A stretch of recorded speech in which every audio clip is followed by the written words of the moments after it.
Tired of squinting at tiny cells or losing your place in Smartsheet? Learn to zoom in and out instantly with just 3 keyboard shortcuts.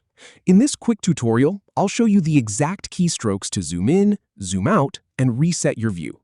Let's start with opening your sheet. First, navigate to the Smartsheet homepage, where all your sheets are listed. Then open the sheet you want to work with by clicking on its name.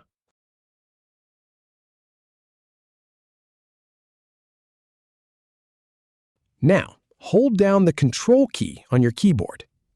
Press the plus key, plus, to zoom in.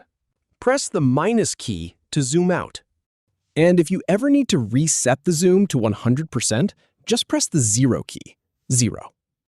If you have any feedback, or if any info is inaccurate, please leave a comment below. We'll do our best to answer or redo the video if needed. Thanks for watching.